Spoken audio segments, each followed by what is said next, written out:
الحمدللہ رب العالمین والصلاة والسلام علی خاتم النبیین اما بعد فاعوذ باللہ من الشیطان الرجیم بسم اللہ الرحمن الرحیم الصلاة والسلام علیک یا رسول اللہ وعلی آلک واصحابک یا حبیب اللہ الصلاة والسلام علیک یا نبی اللہ وعلی آلک واصحابک یا نور اللہ۔ رب کریم کا ہم پر احسان ہے کہ ماہ شعبان ہمیں ایک بار پھر جیتے جی عطا فرمایا۔ یاد رہے کہ میرے آقا علیہ الصلوۃ والسلام فرماتے ہیں کہ الشعبان شہری، شعبان میرا مہینہ ہے۔ ایک عاشق رسول کے لیے اس سے بڑی کیا سعادت ہوگی کہ جس مہینے کے بارے میں نبی پاک فرمائیں وہ میرا مہینہ ہے۔ اور ایک بڑی خوبصورت قرآن پاک کی آیت ہے جو اگر میں کہوں تو غلط نہیں ہوگا کہ بچے کو قرآن پاک کی یہ آیت یقیناً یاد ہوتی ہے، اور وہ آیت درود ہے جس میں رب فرماتا ہے ان اللہ و ملائکتہ یصلون علی النبی یا ایھا الذین آمنوا صلوا علیہ وسلموا تسلیما۔ درود پاک پڑھ لیں۔ اللہم صلی علی سیدنا و مولانا محمد عدد ما فی علم اللہ صلاۃ دائمۃ بدوام ملک اللہ۔ آیت درود جو ہے یہ بھی ماہ شعبان میں ایک روایت کے مطابق نازل ہوئی ہے، تو اس سے پتہ چلا کہ شعبان یہ خاص درود پاک پڑھنے کا مہینہ ہے۔ اسی آیت کو تھوڑا سا سمجھتے ہیں۔ اللہ فرماتا ہے بے شک اللہ اور اس کے فرشتے اس نبی پر درود پاک بھیجتے ہیں، اے ایمان والو تم بھی ان پر خوب درود اور سلام بھیجو۔ قرآن پاک میں بہت سارے آرڈرز ہیں، بہت سارے احکامات ہیں۔ کہیں فرمایا نماز پڑھو، کہیں فرمایا زکوٰۃ دو، کہیں ہمیں حج کا حکم ملا، کہیں ہمیں بہت سارے آرڈرز ملے، کہیں یہ رب نے نہیں فرمایا کہ اللہ اور اس کے فرشتے یہ کام کرتے ہیں، اے میرے بندو تم بھی شامل ہو جاؤ۔ پورے قرآن میں یہی ایک کام اللہ نے قرآن میں فرمایا کہ اللہ اور اس کے فرشتے درود بھیجتے ہیں، اے مومنو تم بھی درود اور سلام میں شامل ہو جاؤ۔ سبحان اللہ۔ اس سے اندازہ ہوتا ہے کہ درود پاک کی اہمیت کتنی ہے۔ البتہ یہ سمجھنا ضروری ہے اللہ کا درود پاک بھیجنا اور ہے، ہمارا اور فرشتوں کا درود بھیجنا اور ہے۔ ہم درود بھیجتے ہیں یعنی ہم ریکویسٹ کرتے ہیں، دعا کرتے ہیں اللہ کی بارگاہ میں کہ اے اللہ ہمارے آقا و مولا جناب رسول اللہ صلی اللہ علیہ وسلم پر رحمتیں نازل فرما، برکتیں نازل فرما، اور اللہ ان پر اپنی رحمتیں نازل فرماتا ہے۔ یہ اس کا درود بھیجنا ہے، ہمارا ریکویسٹ کرنا، ہمارا کام دعا کرنا ہے۔ اب ذرا سمجھیے کہ اللہ اور اس کے فرشتے درود بھیجتے ہیں۔ اچھا یہاں یہ بھی نہیں کہا گیا کہ اللہ اور اس کے فرشتوں نے ایک بار درود بھیج دیا، اے مومنو تم بھی درود بھیجو۔ یہاں لفظ لایا گیا یصلون، جو تھوڑی سی عربی گرامر سمجھتے ہیں انہیں پتا ہے یہ کنٹینیسلی ورب کو دلالت کرتا ہے، یہ کنٹینیسلی فعل، کنٹینیسلی ورک کو دلالت کرتا ہے کہ ایک بار نہیں، مسلسل یہ درود جاری ہے۔ سبحان اللہ۔ تو آپ سوچیں کہ اللہ کے نبی پر ہر لمحہ لاکھوں کروڑوں اربوں درود جا رہے ہیں، تو میری اور آپ کے درود پڑھنے کی حاجت نہیں ہے، یہ تو ہم پر مہربانی کی گئی ہے۔ ہماری میمنی میں ایک جملہ کہا جاتا ہے کہ یار کوئی غریب آدمی آ جائے تو اس کو کھٹا دیا کرو، اس سے سودا لے لیا کرو تاکہ اس کا کام بھی بن جائے۔ تو ایکچولی مجھے اور آپ کو چانس دیا گیا ہے کہ درود پڑھ کر اپنی قسمت جگا لو، اپنے بھاگ جگا لو، اپنی نامہ اعمال میں نیکیاں لکھوا لو۔ تو ہمیں چاہیے کہ کثرت سے درود پاک پڑھتے رہا کریں۔ آئیے مل کر محبت کے ساتھ باواز بلند درود پاک پڑھ لیں۔ صلو علی الحبیب صلی اللہ تعالی علی محمد صلی اللہ علیہ وسلم۔ ماہ شعبان میں جہاں بہت خوبصورت واقعات ہوئے، بڑے بڑے بزرگان دین کے عرس آتے ہیں، ان کے ایام آتے ہیں، وہاں ایک بڑی عظیم ہستی ہے ہم سب کا جن سے تعلق ہے، بلکہ یوں کہوں کہ ہم سب ان کے فالوورز ہیں، ان کے ہم مقلد ہیں۔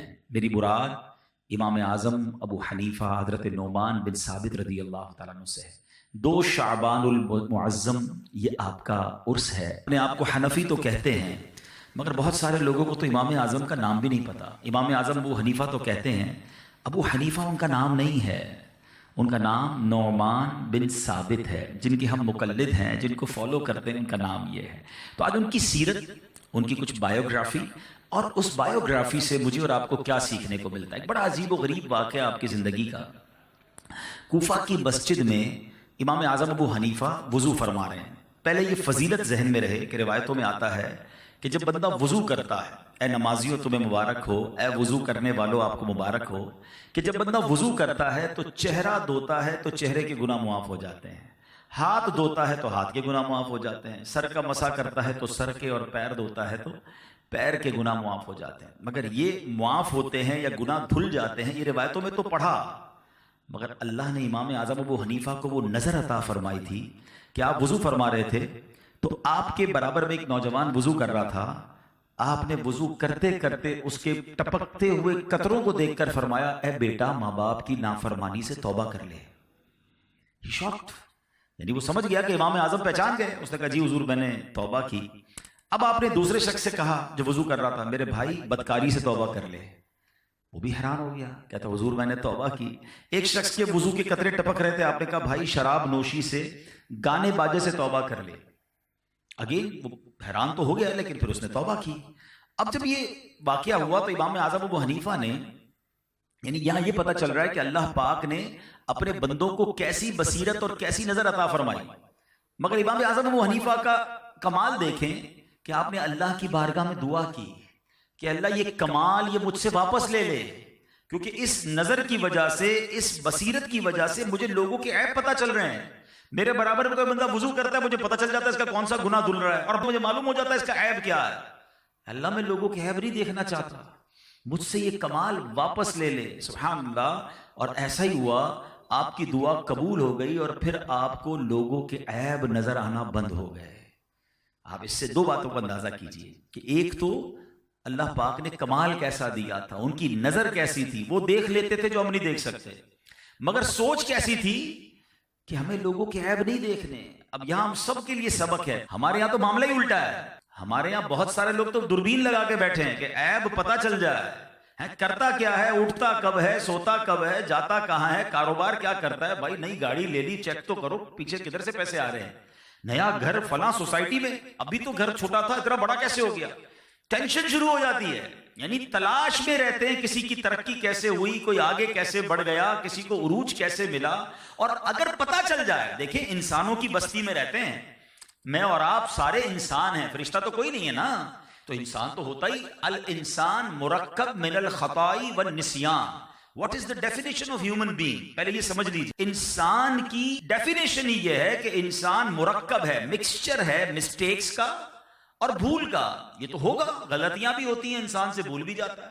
تو اگر کسی کا عیب پتہ بھی چل جائے، تھوڑی دیر کے لیے مان لیا کہ اس میں یہ پرابلم ہے یا اس کے گھر کا یہ مسئلہ ہے، اب کیا بنتی ہے میری اور آپ کی ذمہ داری کہ اس عیب کو دوسروں کو بتانا، اس کو انجوائے کرنا۔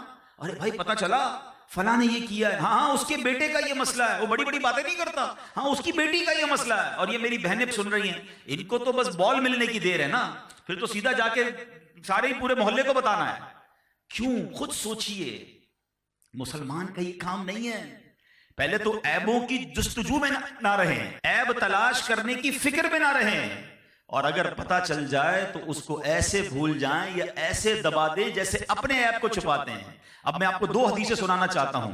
امام اعظم ابو حنیفہ سے محبت کرنے والے بیٹھے ہیں، امام اعظم ابو حنیفہ کو فالو کرنے والے بیٹھے ہیں، پھر ان کی سیرت سے کچھ سیکھ کر بھی تو جائیں نا۔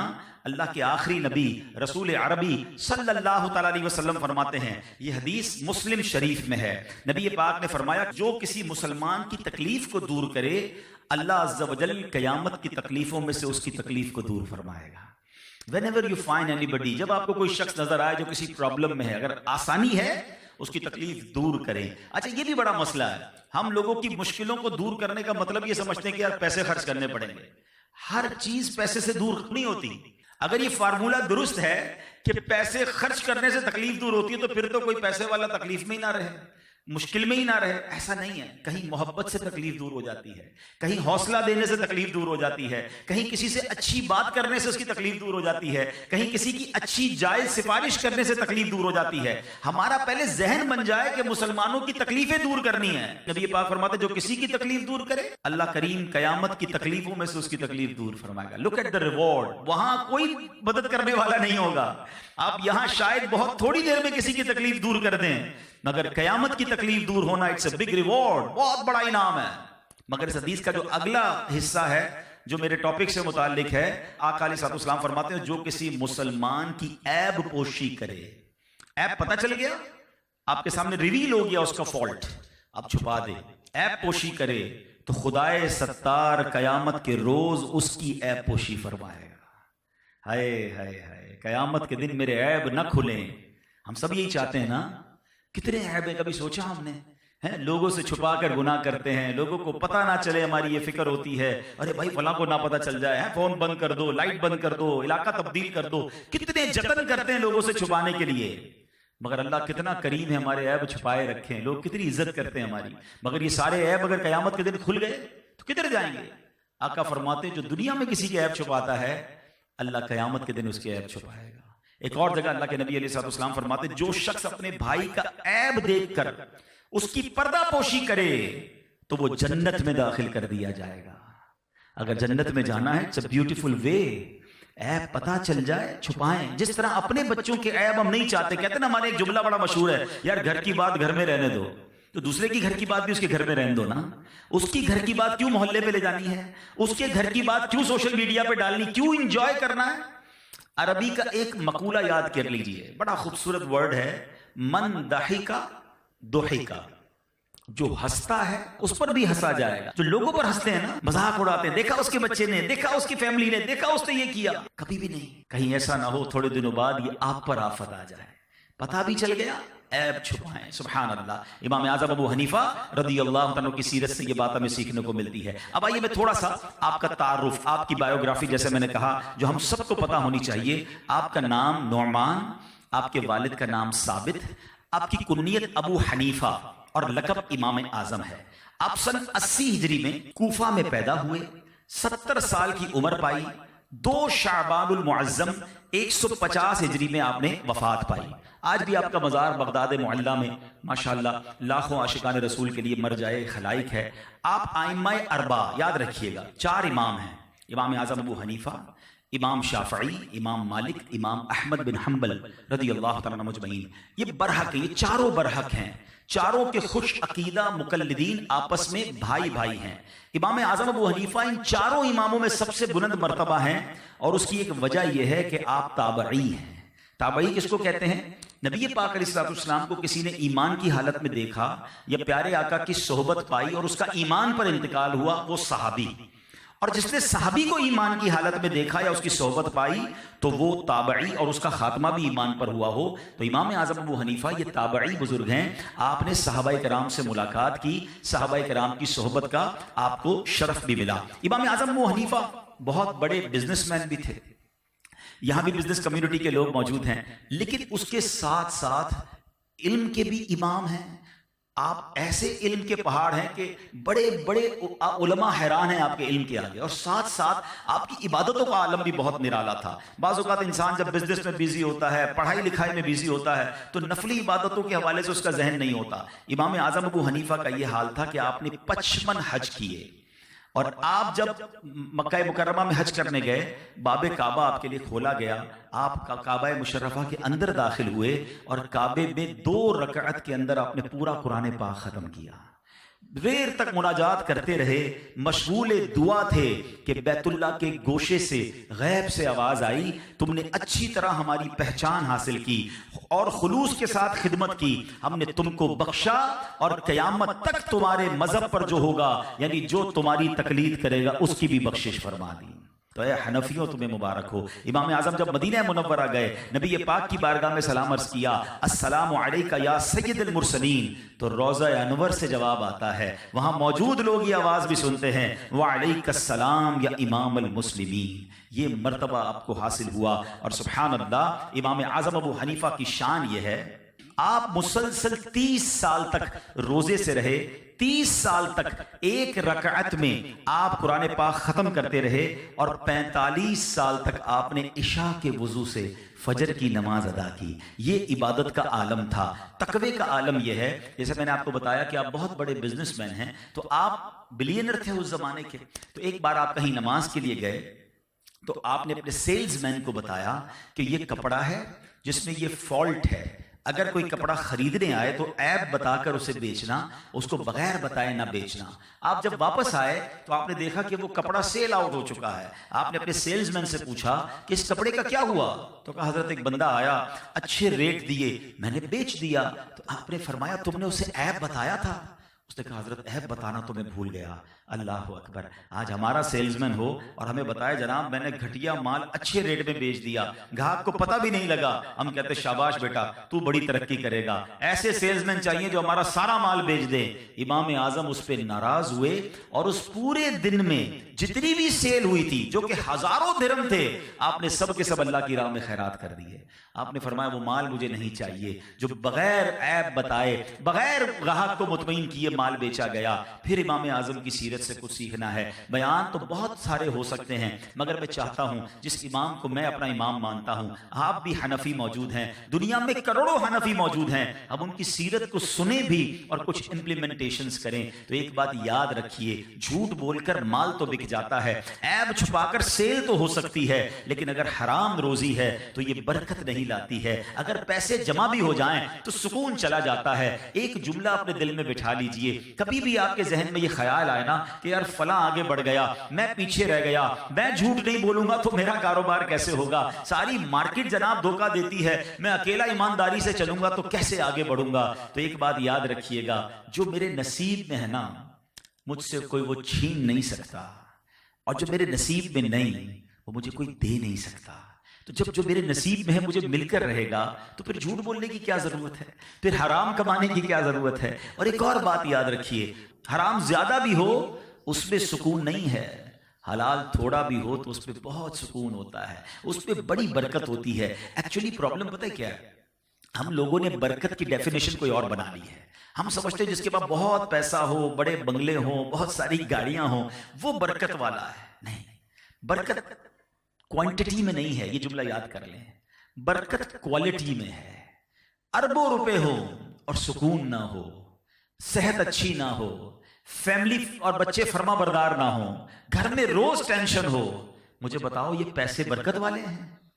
تھوڑے پیسے ہوں, حلال ہوں, کوئی بیماری نہ ہو, سکون کی نیند آتی ہو, بچے نیک نمازی ہوں, ماں باپ کے فرما بردار ہوں, کوالٹی آف لائف بہترین ہے نا, تو برکت اس شے کا نام ہے. تو برکت ہمیشہ حلال میں ہوتی ہے. اچھا پھر شیطان کیا کرتا ہے, ابھی جیسے ماہ رمضان آنے والا ہے, ماشاءاللہ بہت سارے لوگ صدقہ و خیرات دیں گے, زکوٰۃ دیں گے, اللہ کی راہ میں خرچ کریں گے, بہت اچھی بات ہے. مگر بعض اوقات حرام کمانے والے کو شیطان پتہ ہے کیا ذہن میں بیلنس شیٹ بناتا ہے, وہ بھی تو مردود ہے نا, کہ یار ٹھیک ہے جھوٹ بھی بولتا ہے, رشوت کا کام بھی تو کرتا ہوں, سود کا کام بھی چل رہا ہے, لیکن میں زکوٰۃ بھی تو دیتا ہوں نا, میں غریبوں کی مدد بھی کرتا ہوں, میں مسجد بھی بنا دیتا ہوں, تو یہ جو غلط کرتا ہوں تھوڑا بعد میں صحیح کرتا ہوں تو یہ بیلنس شیٹ لیول ہو جائے گی. یہ لیول نہیں ہوگی, یاد رکھیے گا. ایک جملہ یاد رکھیے, اللہ پاک ہے اور پاک مال ہی قبول فرماتا ہے, اللہ ناپاک مال قبول نہیں فرماتا ہے. آپ سوچئے, اس کو اس طرح سمجھیے کہ آپ کسی بادشاہ کے پاس جائیں اور ایک بہت خوبصورت تحفہ دے کر آئیں, بڑی خوبصورت پیکنگ ہو, ریپنگ ہو, اور آپ وہ تحفہ دے کے چلے جائیں. بعد میں جب بادشاہ ہے آ کر جب اس پیکٹ کو کھولے تو اس کے اندر ایک بوتل نکلے جس میں پیشاب بھرا ہوا, تو بادشاہ راضی ہوگا یا خوش ہوگا یا ناراض ہوگا؟ پیکنگ بڑی اچھی تھی مگر اس پیکنگ کے اندر سے کیا نکلا, ناپاک. بادشاہ کہے گا مجھے ایسا تحفہ دے کر گئے. تو جو لوگ حرام کما کر اللہ کی راہ میں خرچ کر رہے ہیں نا, اور سیٹسفائی ہو رہے ہیں, یار میں اس لیے تو کر رہا ہوں کہ غریبوں کی مدد کرنی ہے, غریبوں کی شادیاں کرواتا ہوں, میں جناب حج بھی کر رہا ہوں, عمرے بھی کر رہا ہوں, یہ بھول ہے آپ کی. ناپاک مال اللہ کی بارگاہ میں قبول نہیں ہے. تھوڑا کریں مگر حلال کریں. تو یہ بات سیکھیے امام اعظم سے کہ اب آپ کے سیلز مین نے بیان نہیں کر پایا کپڑے کا فالٹ, آپ نے وہ سارا مال اللہ کی راہ میں صدقہ کر دیا. ہم کہتے ہیں آنے تو جدھر سے بھی آ رہا ہے بھائی, نہیں میرے پیارے اسلام بھائی, ہم کتنا کھا لیں گے. میں بڑی لاجیکلی بات کرنے جا رہا ہوں, ویپاری لوگ بیٹھے ہیں, اگر ایک کاش بات سمجھ آ جائے نا. میں نے بہت کیلکولیشن کی, افضل بھائی ذرا غور سے سنیے گا. میں نے کیلکولیشن کی کہ میں جتنا کماتا ہوں, آپ جتنا کماتے ہیں, اپنی لائف میں اپنی کمائی کا کتنا پیسہ استعمال کرتے ہیں اپنی ذات پر, پرسنلی اپنے اوپر. میکسیمم آپ 5% خرچ کر پاتے ہیں. 100 روپے کمائیں نا, اگر پوری لائف کو کیلکولیٹ کر لیں, میری ذات پر میں اپنے کمائے ہوئے کتنے پیسے خرچ کرتا ہوں؟ 5%. باقی کیا ہوتا ہے؟ بچے کھاتے ہیں, فیملی کھاتی ہے, یا میں چھوڑ کے مر جاتا ہوں. ایسا ہی ہے نا. اب میرا جملہ سنیے گا, کمانا 100 ہے, اپنے اوپر خرچ 5 کرنا ہے, اور جواب بھی 100 کا دینا ہے. اگر میں نے حرام کمایا, پرسنٹ تو 5 خرچ کیا نا اپنے اوپر, مار 100 کی کھاؤں, جواب 100 کا دوں باقی لوگوں کے لیے. کل تو قیامت کے دن بچے بھی کھڑے ہو جائیں گے اللہ کی بارگاہ میں, یا اللہ ہمیں کیا پتا والد کہاں سے لاتا تھا, یہ حرام کماتا تھا, ہم انجوائے کرتے تھے, ہم تو مارے گئے نا. اپنی ذات پر 5% خرچ کرنا ہے اور جواب 100% کا دینا ہے. مار 100% کی کیوں کھاؤں بھائی میں؟ تو کیوں نہ تھوڑا ہی کماؤ اور وہ حلال کما لوں.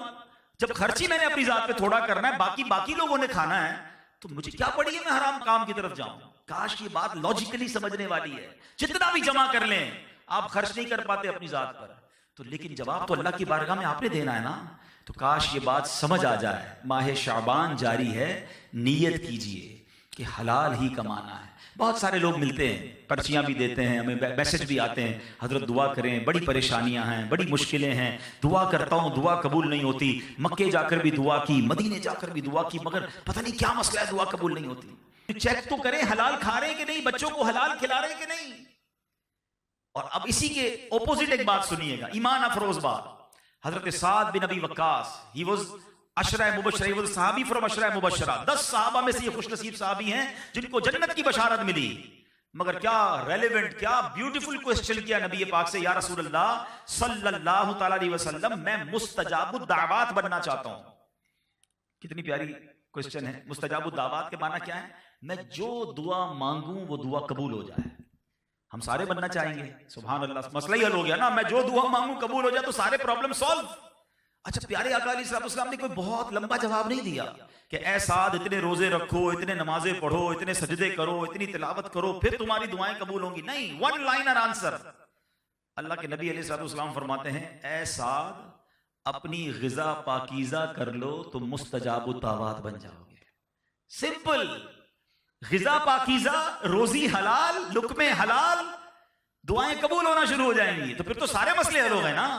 اب دوسری ایک طرف حرام بہت سارا ہے، دعا قبول نہیں ہو رہی، پریشانی نہیں جا رہی، اور ایک طرف حلال ہے اور ہر دعا قبول ہو رہی ہے. بتاؤ کون سا راستہ اچھا ہے؟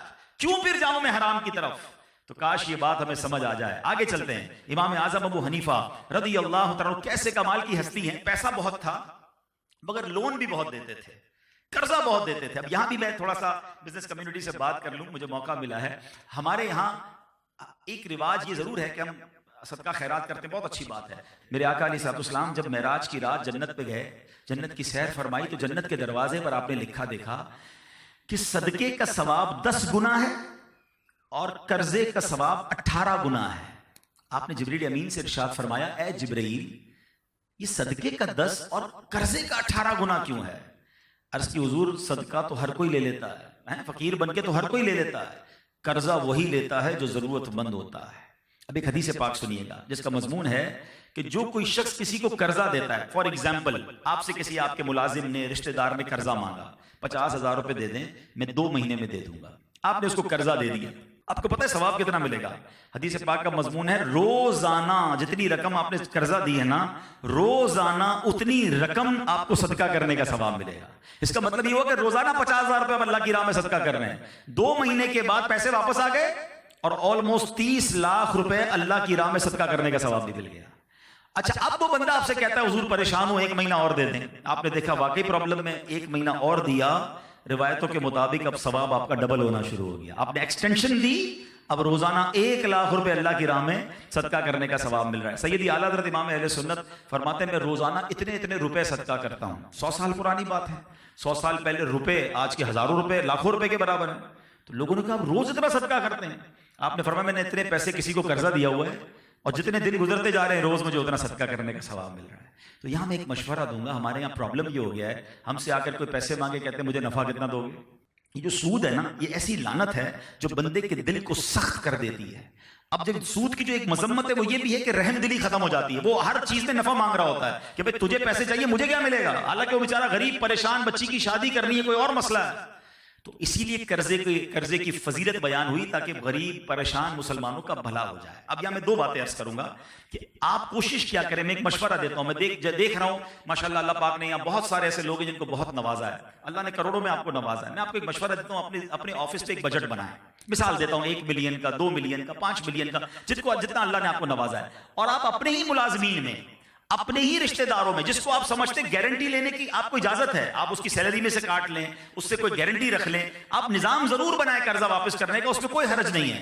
لیکن اگر مثال کے طور پہ آپ نے 5-10 لاکھ روپے قرضہ لوگوں میں بانٹ دیا تو روزانہ 10 لاکھ روپے اللہ کی راہ میں خرچ کرنے کا آپ کو ثواب ملے گا اور مسلمانوں کی غم خاری الگ ہو جائے گی. تو یہ ایک بہت بڑی نیکی ہے جس کو ہمیں اس کو رواج دینا چاہیے. آج کل مشکل بھی بڑی ہے. سیکنڈلی اب شریعت جو قرضہ لے کر ٹائم پہ واپس نہیں دیتے نا ان کو بھی سمجھاتی ہے، اور وہ کیا ہے کہ اگر آپ کا ٹائم آ گیا ہے اور آپ دے سکتے ہیں پھر بھی اگر آپ نہیں دیتے تو فرمایا ہر گھڑی آپ کا گناہ کا میٹر جاری ہو جاتا ہے۔ تو وہ لوگ جو کسی سے پیسے لیتے ہیں اس سے پہلے کہ وہ ہم سے مانگے ہمیں ٹائملی اسے لوٹا دینا چاہیے تاکہ ہم گناہگار نہ ہوں۔ تو بہرحال میرے پیارے اسلامی بھائیوں، امام اعظم جو اتنے بڑے امام ہیں نا، مگر اتنے بڑے امام ہونے کے باوجود اپنی والدہ کا ادب کیسے کرتے تھے؟ آخری بات سبحان اللہ کہ آپ کی والدہ جو تھی وہ آپ کے علاقے میں ایک مسجد کے امام صاحب تھے، ان سے بڑی متاثر تھیں، واعظ تھے، تقریر کرتے تھے، تو آپ کی والدہ آپ کو کہتی کہ جا کر ان سے مسئلہ پوچھ کر آؤ۔ اب عجیب بات ہے، آپ کروڑوں حنفیوں کے امام ہیں، فقہ کے امام ہیں، مفتی اعظم ہیں، اور ماں کہتی ہے مجھے مسجد کے امام سے مسئلہ پوچھنا ہے۔ کسی موقع پر ماں سے یہ نہیں کہا کہ ماں تم جانتی نہیں میں کون ہوں؟ میں تو دوسروں کو تدریس کرتا ہوں، میں دنیا بھر میں میرا فتویٰ چلتا ہے اور میں مسجد کے امام سے پوچھنے جاؤں؟ کہتے لبیک۔ اس مسجد کے امام صاحب کے پاس جا کر کہتے ماں نے فلاں مسئلہ پوچھا ہے۔ امام صاحب کہتے ہیں حضرت آپ میرے حجرے میں آ گئے، آپ اتنے بڑے مفتی ہیں، آپ اپنی والدہ کو جواب دے کر نہیں، امی نے آپ کا فتویٰ مانگا ہے۔ کہا ٹھیک ہے پھر آپ ہی لکھ دیں، میں اس پہ سائن کر دیتا ہوں۔ امام اعظم فتوے کا جواب لکھتے، وہ سائن کرتے، ماں کو آ کر کہتے ماں امام صاحب نے یہ جواب تصدیق کر دی ہے۔ ماں خوش ہو جاتی۔ ایک دن ماں کہتی میں نے خود جانا ہے۔ کروڑوں حنفیوں کے پیشوا ماں کو خچر پر بٹھا کر اس کی رکاب تھام کر کوفہ کی گلی میں لے کر جا رہے ہیں، اور لوگ دیکھ رہے ہیں کہ اتنے بڑے امام اپنی ماں کی سواری کو لے کر زمین پیدل چل رہے ہیں، اور حجرے کے باہر جا کر کھڑے ہو گئے۔ والدہ امام صاحب کے پاس گئیں، فلاں واعظ کے پاس گئیں، مسئلہ پوچھا، امام اعظم باہر کھڑے رہے، وہ مسئلہ پوچھ کر آئیں، والدہ کو لے کر گھر آئے۔ یہ ہے ادب۔ ایک بات سیکھو، آپ دنیا میں کہیں بھی پہنچ جائیں، کتنا ہی نام کیوں نہ ہو جائے، کتنی شہرت کیوں نہ ہو جائے، کتنا ہی مقام کیوں نہ مل جائے، ماں باپ سے کبھی مت کہنا میں بڑا آدمی بن گیا۔ ہم ماں باپ کے بچے ہی ہیں۔ جو کچھ مجھے اور آپ کو ملا ہے نا وہ ماں باپ کے صدقے ملا ہے۔ جو ادب کرتے ہیں وہ نوازے جاتے ہیں۔ ایسی نہیں اتنا بڑا نام ہو گیا امام اعظم کا، ایسی ماں کی دعائیں لیں کہ آج دیکھیں کروڑوں حنفیوں کی آپ پیشوا ہیں، اور صدیاں گزرنے کے بعد بھی آج ہم ان کا ذکر کر رہے ہیں۔ اللہ کریم تربت امام اعظم پر کروڑوں رحمتوں کی بارش نازل فرمائے، ان کے صدقے ہماری مغفرت فرمائے، ان کے تقوی، پرہیزگاری، خوف خدا کا رب عز و جل ہمیں بھی حصہ نصیب فرمائے۔ تو اے میرے پیارے اسلامی بھائیوں، چند باتیں میں نے ان کے بارے میں عرض کی، کوشش کیجئے گا یاد رکھ کر اس پر عمل کیجئے گا۔ الحمدللہ ایسی پیاری باتیں دعوت اسلامی کے ماحول میں سکھائی جاتی ہیں۔ مدنی چینل دیکھتے رہیے، دعوت اسلامی کے اجتماع میں بھی تشریف لاتے رہیے۔ اللہ پاک ہم سب کو عمل کرنے کی توفیق عطا فرمائے، آمین بجاہ النبی الامین صلی اللہ تعالی علیہ وسلم۔